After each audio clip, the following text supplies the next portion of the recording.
everybody, this is Deepika. Welcome to my channel SS with More Focus. Now, last video में क्या देखा था हमने forest soil, right? So now we are going to it's last topic of the chapter. फिर हमारा chapter crystal clear, okay? तो फिर अब ये chapter clear हो जाएगा ये topic के बाद because now chapter is over. तो what is the topic then? First, let's understand the topic. Soil erosion and soil conservation. देखो we have seen soil degradation. Okay, soil degrade होती है ना जो, तो तब जो भी फैक्टर्स जो होते हैं that was affecting it. Okay, so उसी के जैसे यहाँ पे सॉइल इरोशन तो कुछ अफेक्ट करते हैं factors. Some factors are there. Okay, so here first of all let's understand what is soil erosion now. Okay, so soil erosion की डेफिनेशन अगर आपको पूछे कि व्हाट इज सॉइल इरोशन और meaning of soil erosion, then the denudation of the soil cover and subsequent washing down is described as soil erosion. Okay, now let's take example of it. अब देखो जैसे ये एक one soil एक soil है, plot है, ठीक है, यहाँ पे सॉइल है. Now here the word is denudation. denudation का मीनिंग बहुत सारे बच्चों को कंफ्यूज करता है, तो denudation को समझ लेते हैं. देखो लाइक denudation कब होता है? When the wind is there, force of wind is there, force of that glacier is there, force of water is there. तो जब उसका फोर्स आता है ना सॉइल के ऊपर, तो क्या होता है? देखो ये लेयर है उसका, तो वो लेयर थोड़ा थोड़ा क्या हो जाता है? बिगड़ जाता है. उसका लेयर थोड़ा थोड़ा क्या हो जाता है? जो होता है ना उसका लेयर, उसको हटा के फिर आगे ले जाती है, तो उसकी वजह से जो लेयर होता है वो बिगड़ने लगता है. देखो अब फिर बिगड़ने लगेगा तो धीरे धीरे क्या हो जाएगी? यहाँ की जो सॉइल है वो आगे जाएगी, आगे से फिर इधर जाएगी, इधर से इधर. फिर ऐसा नहीं है कि यहाँ से खाली हो जाएगा, पीछे से भी तो नई सॉइल बनेगी ना यहाँ पे, तो उसका कुछ अलग से वो फॉर्म कर देगी, फॉर्मेशन. तो फॉर्मेशन अलग हो जाता है फिर उसका, ठीक है. तो that is called denudation. So denudation of the soil cover and cover यानी कि ये जो उसका कवर है ना, उसका पहले का लेयर जो वो, and subsequent washing down is describe. Subsequent washing down यानी कि जब पानी जब आता है तो जमीन को वॉश करके ले जाता है आगे, ठीक है. तो ये दोनों फैक्टर है जो सॉइल इरोशन के ऊपर बहुत ज्यादा इफेक्ट करते हैं. सो नाउ अंडरस्टैंड इट कि the denudation of the soil cover and the washing down, subsequent washing down is describe as soil erosion. Okay, तब सॉइल इरोशन तो होता है. देखो सॉइल इरोशन का फॉर्मेशन एंड डिग्रेडेशन वो दोनों क्या करता है? नेचुरली बैलेंस करके चलते हैं. बट लाइक आप सोचो कि अगर मैंने बोला कि यहाँ पे सॉइल इरोशन हो गया, लेकिन ऐसा तो नहीं ना कि यहाँ पे जमीन पूरे टाइम खाली रहेगी, परमानेंटली लाइफ टाइम यहाँ पे कोई दूसरी सॉइल आएगी ही नहीं. अब देखो जैसे अब माउंटेन है, ठीक है, वहां से दूसरी नीचे सॉइल है, तो यहाँ से अगर सॉइल डिग्रेड होके आगे गई, कहीं और लेयर बना दिया उसका, तो यहाँ पे ऊपर का जो लेयर था वो अगर खाली, तो यहाँ से दूसरी जो रिवर आएगी और वो रिवर अपने साथ जो सॉइल लेके जाएगी तो वो यहाँ पे एक फॉर्म कर देगी दूसरी सॉइल. तो सॉइल बनती रहती है और थोड़ी बिगड़ती भी रहती है, तो वो नेचुरली बैलेंस हो जाता है अपने आप. बट वो इम्बैलेंस कब क्रिएट होता है पता है? Because of the human activity. So which human activities are there for the soil erosion which is affecting it? So what are the reasons for soil erosion? Which human activity is there which is responsible for the soil erosion? तो वो देखो यहाँ हम बोल सकते हैं कि reasons of soil erosion. soil erosion का रीजन क्या है? तो उसका रीजन है कि डिफॉरेस्टेशन ज्यादा होता है.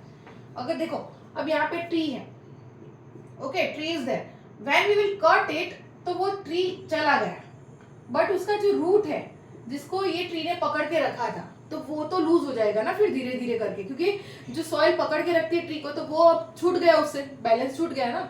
तो अब कहीं पानी आएगा तो वो सॉइल को लेके जाएगा. पहले ट्री था तो ट्री पकड़ के रखता था वो सॉइल को, ठीक है.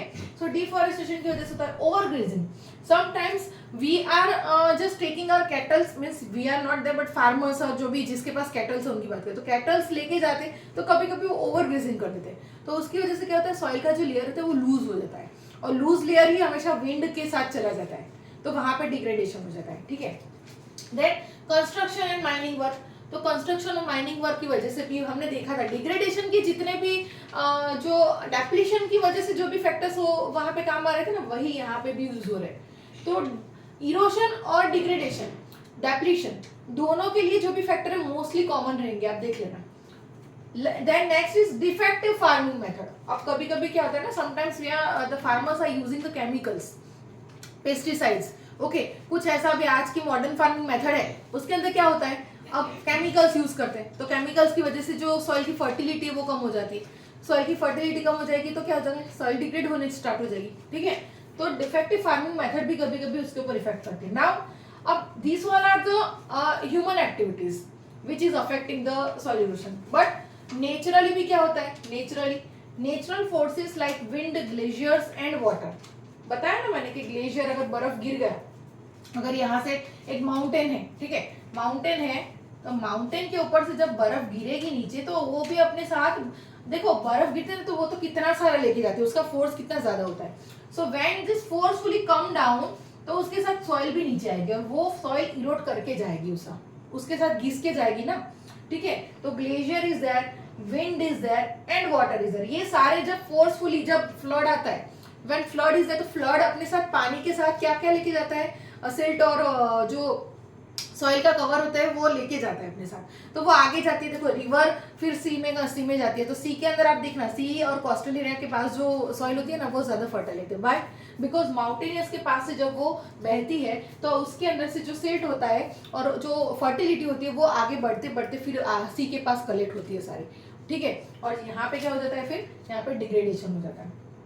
नाउ तो ये सारे तो उसके रीजंस थे। नाउ सी रीजंस है, तो देखो प्रॉब्लम इज देयर। अब कौन कौन सी प्रॉब्लम्स होती है, देखो प्रॉब्लम तो हमने समझी कि ये है, but which type of problem are there, which type of erosion is there. Okay, तो now let's see the types of erosion. Types of erosion चार टाइप के, देखो gully erosion, ravines and sheet erosion and wind erosion. नाम से ही पता चल जाएगा कुछ का, तो विंड इरोशन एंड ऑल। तो गली इरोशन, गली इरोशन का इमेज यहाँ पे मैं रख दूंगी, तो आप देखो गली इरोशन का है ना, जो उसमें आप देखो कि जब व्हेन द रिवर या what ever the water is है, ओके, वहां जहां से भी पानी जाता है तो पानी का फोर्स जब जाता है बहुत ज्यादा होता है ना, तो एक ये जो सॉइल रहती है ना, तो सॉइल के बीच में बड़ा खड्डा करके जाती है वो पानी, ठीक है। तो यहाँ पे क्या बन जाएगा, यहाँ पे दो साइड सॉइल रहेगी और बीच में बड़ा खड्डा बन जाएगा, तो that is called gully and that erosion is called gully erosion. Okay, then sheet erosion.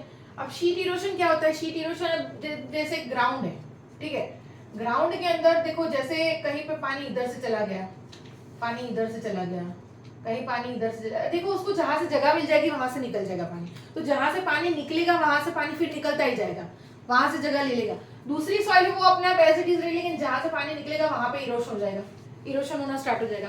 तो ऐसी जब छोटी छोटी गली बन जाती है ना, तो उसको भी शीट इरोशन बोलते हैं, शीट के जैसा बन जाता है फिर वहां पे, ठीक है।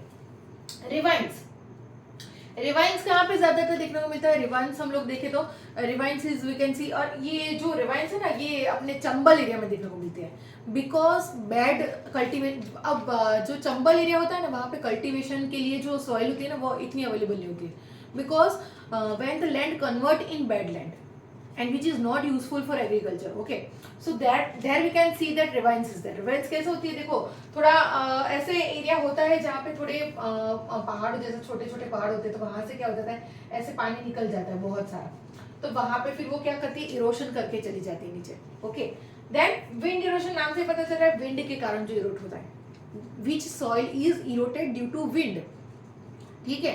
तो ये चारों टाइप के हमने जो सॉइल इरोशन देखे।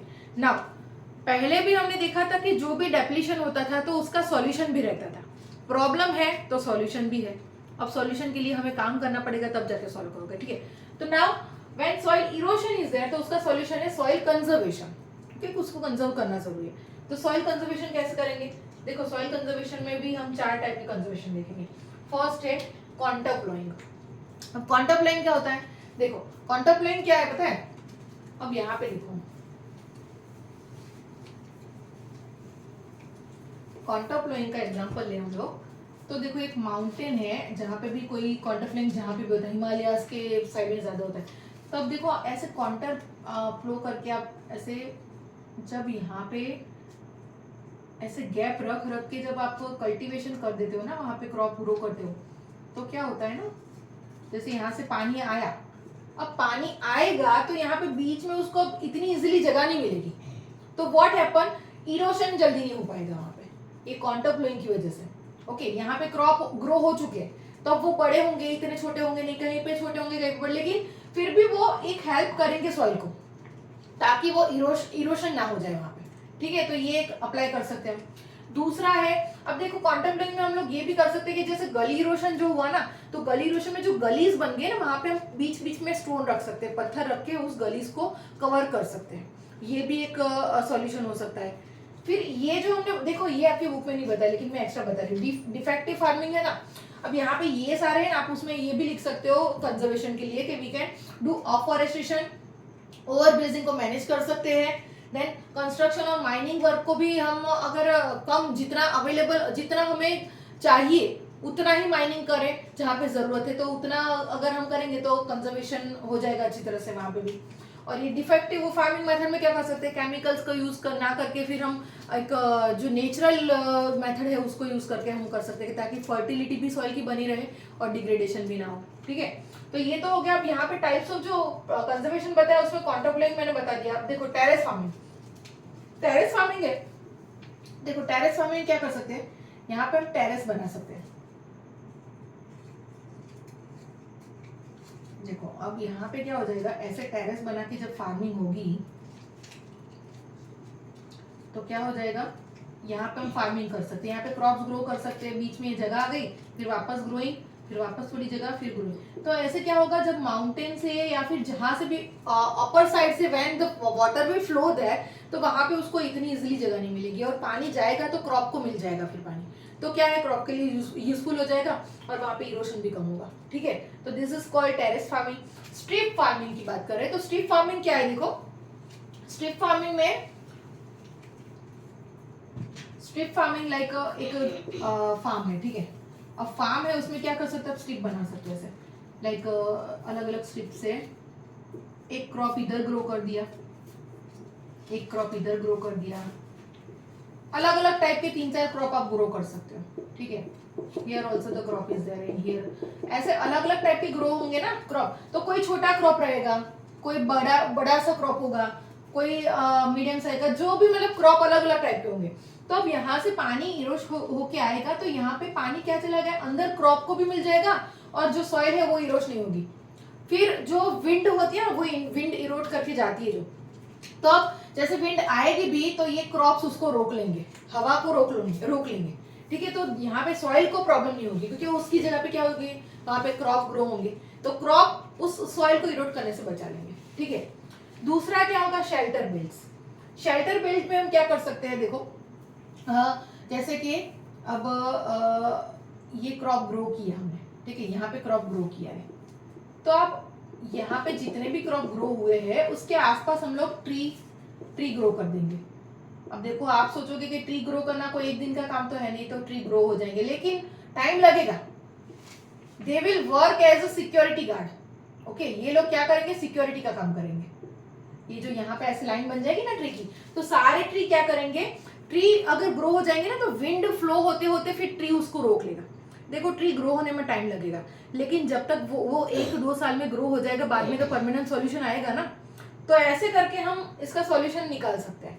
ठीक है, तो ये हो गए कंजर्वेशन के मेथड। अब यहाँ पे हमारा जो चैप्टर है वो कंप्लीट होता है बेटा, बट अब देखो ये तो चैप्टर के अंदर जो इन्फॉर्मेशन थी वो, now as a human being, हम लोग सब ह्यूमन बीइंग है, तो हम अगर अपनी लाइफ में जी रहे हैं तो कहीं पे भी हमें ऐसा कुछ दिखता है, सॉइल इरोशन ज्यादा हो रहा है, या फिर हम अगर डिफेक्टिव मेथड को यूज करें, तो हमें खुद को भी इंप्रूव करना जरूरी है। ऐसा नहीं कि एडवाइस दे दी फिर हम खुद ही अप्लाई नहीं कर रहे हैं, right. So we should apply this all things in our life, then only we can just improve our environment. Like अगर डिफॉरेस्टेशन कहीं पे हुआ है तो अफॉरेस्टेशन हम खुद भी कर सकते हैं, कहीं पे हम खुद थोड़े से ट्री ग्रो कर सकते हैं, तो हम अपने आप से स्टेप लेंगे तो हमारा एटमॉस्फेयर है, हमें देख के दूसरे भी करेंगे, फॉलो अप करेंगे। ठीक है, तो ऐसे करके हम खुद भी कंजर्वेशन एंड सॉल्यूशन ला सकते हैं। ठीक है, तो this was all about this chapter. कोई भी डाउट या क्वेश्चन है तो you can say in comment box. Thank you so much for watching my videos. Please share and subscribe my channel. Thank you.